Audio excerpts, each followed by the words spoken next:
નમસ્તે વિદ્યાર્થી મિત્રો. ભૂગોળ વિષયક વ્યાખ્યાન શ્રેણીમાં આજે આપણે ભારતની અને ગુજરાતની જમીનો વિશેની થોડીક માહિતી લેવા પ્રયત્ન કરીશું.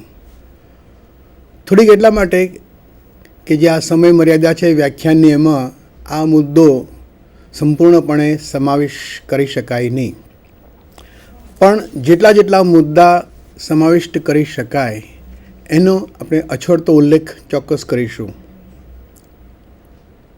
જમીન આ શબ્દ બહુ જ જાણીતો છે. સોઇલ્સ, એના માટે આપણે માટી શબ્દ વાપરીએ છીએ. ઇંગ્લિશમાં બે શબ્દ પ્રયોગો છે, લેન્ડ અને સોઇલ્સ. લેન્ડનો સામાન્ય અર્થ જમીન એવો થાય અને સોઇલનો અર્થ માટી એવો થાય. અહીં જમીન એટલે કોઈ પણ પ્રકારની સપાટી, જેને આપણે માટી કહીએ, ખેતી માટે જે ઉપયોગી બને, કોઈ પણ ઉત્પાદન જે જમીનમાંથી લેવાનું હોય એના માટે જે પણ પ્રકારની પરિસ્થિતિ જરૂરી હોય આપણે એને માટી કહીએ છીએ. જ્યારે જમીન એ એવી પરિસ્થિતિ છે કે જે માટી ધરાવતી ન પણ હોય અને છતાં પૃથ્વીની સપાટીનો સૌથી ઉપરનો ભાગ છે. આમ લેન્ડ અને સોઇલ, કે જમીન અને માટી, આ બે શબ્દ પ્રયોગોના વિશિષ્ટ અર્થ છે. પણ આપણે ત્યાં મોટે ભાગે જેને આપણે માટી તરીકે ઓળખવી જોઈએ એને આપણે જમીન તરીકે જ ઓળખવાનો પ્રયત્ન કરીએ છીએ. ખેતરમાં જમીન સારી છે, ફળદ્રુપ છે, વગેરે વગેરે. જમીનનું ઉપરનું સ્તર એ માટી. આ જમીન ઘણે અંશે આપણું ભાવિ નિર્ભર કરે છે. કારણ શું કે એ જમીનમાંથી જ આપણે આપણો ખોરાક, જુદા જુદા ઉત્પાદનો મેળવીએ છીએ. ઘણી જગ્યાએ એકદમ સખત ખડકો છે, એક રજકણનું પણ નામ ન હોય અને છતાં એ જમીન છે. આપણે એને સામાન્ય પરિભાષામાં ખડકાળ જમીન એવા નામે પણ ઓળખીએ છીએ. આ થયો જમીન અને માટી, લેન્ડ એન્ડ સોઇલ, એનો શબ્દભેદ, જે બહુ ટેકનિકલી સામાન્ય રીતે જુદો પડતો હોવો જોઈએ. પરંતુ હમણાં કીધું તેમ ઘણે ભાગે આપણે સોઇલ માટે જમીન શબ્દ જ વાપરતા હોઈએ છીએ અને અભિપ્રેત છે, એમાં કશું અયોગ્ય પણ નથી. તો જમીનનો સામાન્ય અર્થ આપણે આ જોઈએ છીએ તો એ પણ એક પારિસ્થિતિક પરિસ્થિતિ છે અને એની પણ વિશિષ્ટ વ્યાખ્યા છે. દરેક જગ્યાએ એક પ્રકારની જમીન અથવા માટી હોતી નથી. જુદી જુદી પરિસ્થિતિ હોય છે, એના જુદા જુદા લક્ષણો પણ હોય છે. આ જમીન શું છે? ભૌગોલિક દૃષ્ટિએ, ભૂસ્તરીય દૃષ્ટિએ આ જમીન એ વિશિષ્ટ પ્રક્રિયાનું પરિણામ છે. સપાટી ઉપર જે કંઈ આપણે જોઈએ છીએ એ કુદરતી પરિસ્થિતિ છે. એમાં જાત જાતના ફેરફાર થતા રહે છે. નક્કર જમીન, જેને આપણે ઘન આવરણ કહીએ, સપાટી ઉપર 3 આવરણ છે મુખ્યત્વે. ઘન પદાર્થોનું આવરણ, આપણે એને ઘન આવરણ, અગાઉ આપણે એને મૃદાવરણ શબ્દથી ઓળખતા હતા. બીજું પાણીનું જલ આવરણ, જલાવરણ, અને ત્રીજું પૃથ્વીની સપાટી ઉપર આવેલા આ બંને આવરણોની ઉપર ચારે તરફ છવાયેલું હવાનું આવરણ, આપણે એને વાતાવરણ કહીએ. તો આ જે ઘન આવરણ છે, ઘન પદાર્થોનું બનેલું એક આવરણ, એવો વિસ્તાર કે જ્યાં બધા પદાર્થો ઘન અથવા લગભગ ઘન જેવી પરિસ્થિતિમાં છે. એ એક જ સરખી દૃશ્યતા ધરાવતા નથી. ક્યાંક ખૂબ જ સખત છે, ક્યાંક સાધારણ સખત છે, ક્યાંક ઓછા સખત છે, આપણે એને મૃદુ કહી શકીએ, માટે જ કદાચ મૃદાવરણ શબ્દ વપરાશમાં છે. અને ક્યાંક એકદમ પોચા, એકદમ નરમ, ખરા અર્થમાં મૃદુ શબ્દ છે. દરેક જગ્યાએ આ પરિસ્થિતિ નથી, પરંતુ ભવિષ્યમાં સંભવી શકે એવી શક્યતા પૂરેપૂરી છે. વૈજ્ઞાનિકોએ આ અંગેનું પૃથક્કરણ કર્યું છે અને જમીન એટલે શું એની વિશિષ્ટ વ્યાખ્યા પણ આપી છે. આપણે અહીં વ્યાખ્યા જોઈએ જમીનની. જમીન એટલે પૃથ્વી સપાટી ઉપરના તળખડકોના ખવાણથી ઉપલબ્ધ થતા અજૈવિક પદાર્થો અને જૈવિક પદાર્થોના સંમિશ્રણથી બનેલું પાતળું પડ. આ એક સામાન્ય વ્યાખ્યા છે એની. અહીં તમે જોશો કે કેટલાક મુદ્દા ધ્યાનમાં રાખવાના છે. પહેલો મુદ્દો એ છે કે તળ ખડકોનું ખવાણ, બીજો મુદ્દો છે એથી ઉપલબ્ધ થતા અજૈવિક પદાર્થો, અને ત્રીજો મુદ્દો છે જૈવિક પદાર્થોના સંમિશ્રણથી બનેલું પાતળું પડ. જમીન સોઇલ્સ એક પાતળું પડ છે જેની રચનામાં પ્રથમ તબક્કામાં તળ ખડકોનું ખવાણ થવું જરૂરી છે. એ ખવાણને કારણે મોટા મોટા ખડકો અત્યંત નાના નાના ટુકડામાં ફેરવાઈ જાય, નાના ટુકડા ઘસારણથી પરસ્પર અથવા બધી ઘણી જાતની પ્રક્રિયાઓ છે એની અંદર, કે ખડકો શા માટે તૂટે છે અથવા તૂટેવાની પ્રક્રિયા શા માટે સતત ચાલુ છે. તો વિશાળકાય ખડક લાખો અને કરોડો વર્ષોની ક્રિયાત્મક અસરકારકતા પછી અત્યંત ઝીણી રચકણોમાં ફેરવાઈ જાય છે.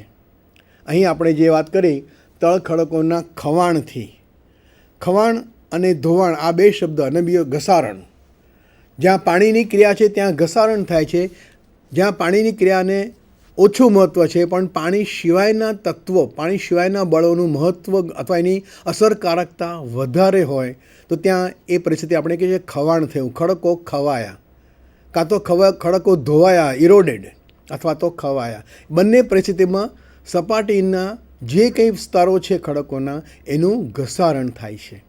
ડેન્યુડેશન શબ્દ છે ઇંગ્લિશમાં એને માટે. તો એ ખડકોનું ખવાણ થવું જરૂરી છે. મૂળ ખડકો ઘણા વિશાળ કદના છે પણ એનાથી જે પ્રક્રિયા દ્વારા જે અત્યંત નાના કદના અજૈવિક પદાર્થો મળે છે આપણને. ખડકોની અંદર જૈવિક પદાર્થો હોય એ જરૂરી નથી. ઘણા ખડકો છે ત્યાં અજૈવિક પદાર્થો, એટલે કોઈ જીવાવશેષો નથી. જીવાવશેષોના સંદર્ભમાં અહીં વનસ્પતિ અને પ્રાણીઓના અવશેષોનો ઉલ્લેખ થાય. હજારોની લાખોની કરોડો વર્ષોથી પૃથ્વીની સપાટી પર વનસ્પતિ આવ્યા જ કરી છે, ઉયા જ કરી છે, અને નાશ પણ પામ્યા કરી છે. એવી રીતે જુદા જુદા સમયે જુદા જુદા પ્રાણીઓ અસ્તિત્વમાં આવ્યા અને પર્યાવરણીય અનુકૂલન સાચવી ન શકતા એમનો વિનાશ થયો. ડાયનોસોર્સ બહુ જાણીતો શબ્દ છે એને માટે. આવા પ્રાણીઓ જે નાશ પામે છે એમના અંશો એ ખડકો સાથે દટાયેલા થાય છે. વનસ્પતિ જે નાશ પામે છે એ પણ દટાઈ રહે છે, અને એનું જે પ્રક્રિયાકરણ થાય, પ્રોસેસિંગ થાય કુદરત દ્વારા, પાણી અંદર આવે, ભેજ આવે, હિમવર્ષા થતી હોય ત્યાં હિમ થાય. આ પ્રક્રિયાઓને કારણે એક તળ ખડકોની ઉપરની સપાટી જે નરમ પડી હોય, પોચી પડી હોય, એમાં જીવાવશેષોનું મિશ્રણ થાય. એટલા માટે અહીં અજૈવિક પદાર્થો અને જૈવિક પદાર્થો બે જુદા રાખ્યા છે.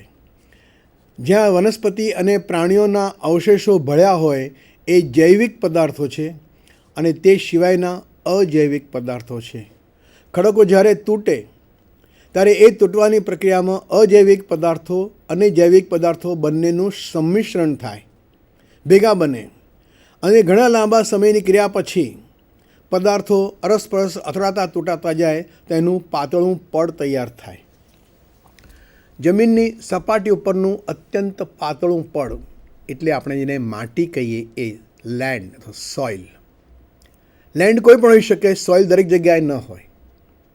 અને આ સોઇલ ભૂસ્તર વિજ્ઞાનીઓનો એવો અનુમાન છે કે ખડકો ઉપર થતી જે પ્રક્રિયાઓ છે, ધોવાણની, ઘસારાની, ખવાણની વગેરેની, એ બધાની સામૂહિક અસરને લીધે લગભગ 1000 વર્ષની એ ક્રિયાની અસર પછી કોઈ પણ પ્રદેશ ઉપર અત્યંત પાતળા માટી કણોનું એક પડ તૈયાર થાય છે, આપણે જેને માટી કહીએ છીએ. તો આ માટીની રચના 1 ઇંચ થર જમવા માટે 1000 કરતાં વધારે વર્ષની ક્રિયાત્મકતા પછી ઉદ્ભવે છે. ખડકોની સપાટી ઉપર જે કંઈ બાહ્ય અને આંતરિક બળો કામ કરે એ બળોને બીજા પરિબળોની અસર મદદરૂપ મળે, અને પરિણામે 1000 વર્ષથી વધુ લાંબા સમયગાળા પછી જે તે સ્થળે અત્યંત પાતળું, આશરે 1 ઇંચ જાડાઈ ધરાવતું પાતળું પડ તૈયાર થાય, એને આપણે માટી કહીએ. આ એક સામાન્ય ખ્યાલ એટલા માટે આપ્યો કે ભારતમાં જે માટી પ્રદેશો છે, જે જમીન વિસ્તારો છે, જે જમીનના જુદા જુદા પ્રદેશો આવેલા છે, એની રચનામાં આ ભૌતિક પ્રક્રિયા દરેક સ્થળે અનુભવાયેલી છે. ભારતમાં કે ગુજરાતમાં કે વિશ્વના કોઈ પણ સ્થળે સપાટી ઉપર જે માટીનું પાતળું પડ તૈયાર થાય છે, જેને આપણે બૃહદ ભાષામાં જમીન કહીશું, એ જમીનની રચનામાં જે તે સ્થળની ખડક રચના, ભૂસ્તર, જે તે સ્થળનું ભૂપૃષ્ઠ, સપાટી ઉપરનો દેખાવ, આ એટલા માટે મહત્ત્વનું છે કે વધુ પડતા પહાડી વિસ્તારો હોય ત્યાં વરસાદ અને ઝરણાનું ઘસારણ કાર્ય તીવ્ર બને. સમતળ પ્રદેશો હોય તો નદીના વહેણની તીવ્ર અસર થાય. આ બધી પરિસ્થિતિમાં જમીનનું ઉપરનું, ખડકોનું ઉપરનું સ્તર જે છે, પડ છે, જે સપાટી છે, એ ઘસાતી જાય અને એમાંથી કાળક્રમે ઝીણું પાતળું માટીનું જમીનનું પડ તૈયાર થાય. ભારતની જ્યારે માટીની અને જમીનની વાત કરવાની હોય ત્યારે ભારતની ભૂસ્તરીય રચનાનો ખ્યાલ હોવો જરૂરી છે. ભારતની પ્રાકૃતિક રચનાનો ખ્યાલ પણ હોવો અનિવાર્ય છે. તે સાથે સાથે માત્ર પરિસ્થિતિ આ નથી, એ પરિસ્થિતિ ઉપર અસર કરનાર બાહ્ય બળો, એટલે કે આબોહવાના તત્વો અને બીજા પરિબળો, એ બધાની સામૂહિક અસર શું થાય છે એ પણ જાણવું જરૂરી બને છે. કારણ કે જે તે સ્થળેની જે જમીન રચના છે એમાં આ પરિબળ આપણે જે વ્યાખ્યામાં જોયું એમાં એ જ છે કે તળ ખડકો ઉપર જે પ્રાકૃતિક પરિસ્થિતિની બળની અસર થાય, તીવ્રતા પ્રમાણે એમાં જે ફેરફાર થાય, લાંબા કાળે એમાં ઘસારણ થાય, ધોવાણ થાય, ખવાણ થાય અને પરિણામે હજારો લાખો વર્ષની પ્રક્રિયા પછી જમીન તૈયાર થાય છે. તો ભારતમાં જેટલા જમીન વિસ્તારો છે એ દરેક સ્થળે જે તે સ્થળનું ભૂસ્તર એટલે કે ખડકો, જે તે સ્થળની ભૂપૃષ્ઠ રચના એટલે કે પર્વતીય પરિસ્થિતિ, પર્વતીય ખીણ, ઉચ્ચ પ્રદેશ, મેદાન વગેરે વગેરે, સપાટી બહાર અને સપાટીની નીચે ભૂસ્તર, અને એ બંનેને અસર કરનાર બાહ્ય વાતાવરણીય બળો, આબોહવાના અને હવામાનના પરિબળો તેમજ બળો, આ બધાની સામૂહિક અસર છે. હવે એક ઉદાહરણ આપું. તાપમાન, ગરમી. ભૌતિક વિજ્ઞાન કહે છે કે ગરમીથી પદાર્થ ફૂલે છે ને ઠંડીથી સંકોચાય છે. ભારતમાં ઘણા પ્રદેશો એવા છે કે જે ઉનાળા દરમિયાન પ્રચંડ ગરમી અનુભવે છે. 45-47 સેલ્સિયસ, ક્વચિત 50 અને 52 ડિગ્રી સેલ્સિયસ તાપમાન જતું હોય એવા ઘણા પ્રદેશો છે. તો આ પ્રદેશો ઉપર સૂર્યના કિરણોની જે પ્રખર અસર થાય એને કારણે જમીન સપાટી ઉપરના કણો વધુ વિસ્તૃત થાય, ફૂલે. જમીન ગરમીથી પદાર્થ ફૂલે છે. એ જ પ્રદેશો ઉપર વરસાદનો અને ભેજનો અભાવ છે, અલ્પ માત્રા છે હોય તોય. રાત પડે, ઠંડક લાગે અને એ જમીન કણો સંકોચાય. દિવસ દરમિયાન વિસ્તરણ પામે, રાત્રે દરમિયાન સંકોચન થાય. આ વિસ્તરણ અને સંકોચન ક્રિયા સતત ચાલે, ખડકોને લાંબા ગાળે તોડી નાખે. આ જે તૂટવાની ક્રિયા છે, જમીનના ખડકોના ઉપરના સ્તર, ઉપરની જે સપાટી છે એનું ખંડ વિભંજન થાય, કણ વિભંજન થાય. આ બધા પારિભાષિક શબ્દો છે, સમયાનુસાર આપણે એનો ઉલ્લેખ કદાચ કરીશું. એને કારણે ખડકોની ઉપરની સપાટી નબળી પડી જાય, ધીમે ધીમે છૂટી પડે અને છૂટી પડેલી સપાટીમાં ભેજ જો દાખલ થાય તો એ ભેજને કારણે, જૈવિક અવશેષોને કારણે પાતળું પડ તૈયાર થાય. એ પાતળા પડમાં રણ વિસ્તારની, સૂકા પ્રદેશની તાપમાનની પરિસ્થિતિ વધુ અગત્યની છે. એ જ તાપમાનની અસર હિમાલય ક્ષેત્રમાં ઓછી થશે, કારણ કે હિમાલય ક્ષેત્ર સમશીતોષ્ણ કટિબંધમાં આવેલો છે, જ્યાં સૂર્ય કદાપી માથા પર આવવાનો નથી. એટલે સૂર્યના કિરણોની તીવ્રતા, ગરમીની માત્રા ઓછી હશે. ઓછી ગરમી હશે તો ખડકો ઓછા વિસ્તરશે અને ઓછું સંકોચન પામશે. ખડકો તૂટવાની ક્રિયા લાંબા સમય સુધી ચાલુ રહેશે. તો ત્યાં જે જમીન મળશે એ ગુજરાત, ઉત્તર ગુજરાત, રાજસ્થાન એટલે કે શુષ્ક પ્રદેશોની જમીન કરતાં જુદી હશે. મૂળભૂત રીતે એક જ મુદ્દો, તાપમાન, પણ એની માત્રા જુદી જુદી હોવાને કારણે જમીન રચનામાં સમયગાળો વધી જાય છે અથવા ક્યાંક ઘટે છે. બીજો મુદ્દો લઈએ વરસાદનો. ભારતમાં જુદા જુદા 5-6 પ્રદેશો છે. એ 5-6 પ્રદેશો ઉપર વરસાદની પરિસ્થિતિ જુદી જુદી છે.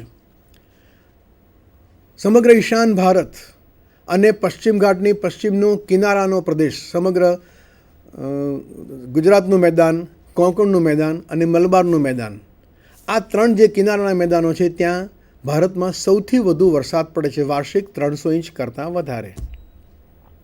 આ એક પરિસ્થિતિ છે અને આબોહવાનું એ જ તત્વ બીજી જગ્યાએ ઓછી માત્રામાં તીવ્ર અથવા કાર્યરત છે. હમણાં આપણે જોયું તેમ ઉત્તર ગુજરાત, દક્ષિણ અને મધ્ય રાજસ્થાન અને બીજા અન્ય પ્રદેશો જે શુષ્ક વિસ્તારો છે, જ્યાં વરસાદની માત્રા વાર્ષિક 25 સેન્ટીમીટર કરતાં પણ ઓછી છે.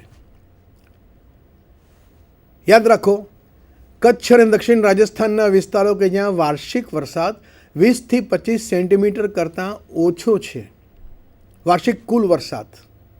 અને એની સામે આસામ, મેઘાલય આ વિશ્વભરમાં જાણીતું છે. એને માટે ચેરાપુંજી અને મોન્સિનમ 2 સ્થળો એના માટે વધુ જાણીતા છે કે જ્યાં ઘણા દિવસો એવા છે કે એક જ દિવસ દરમિયાન 30-35 ઇંચ વરસાદ પડ્યો હોય અને એ ત્યાં સામાન્ય ગણાતું હોય.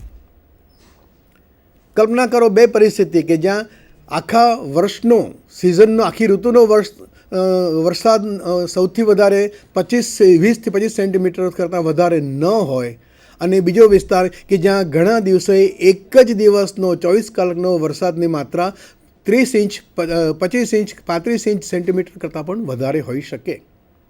વધુ વરસાદ છે ત્યાં જમીન ધોવાણ વધુ થશે અને ઓછો વરસાદ છે ત્યાં વરસાદથી થતું જમીન ધોવાણનું કાર્ય ધીમું થશે. બંને પરિસ્થિતિમાં ખડકો ઘસાવાની પ્રક્રિયા જુદી જુદી બનશે. પરિણામે એક ખડકોમાંથી કાળક્રમે બનતી જે જમીન છે એ પણ જુદા લક્ષણ ધરાવતી હશે. આવા અનેક મુદ્દાની લક્ષમાં લઈને ભારતની કે વિશ્વના કોઈપણ પ્રદેશની જ્યારે જમીનની વાત કરવાની હોય ત્યારે આ પ્રાકૃતિક પરિસ્થિતિનો અંદાજ હોવો અનિવાર્ય છે. પહેલો અંદાજ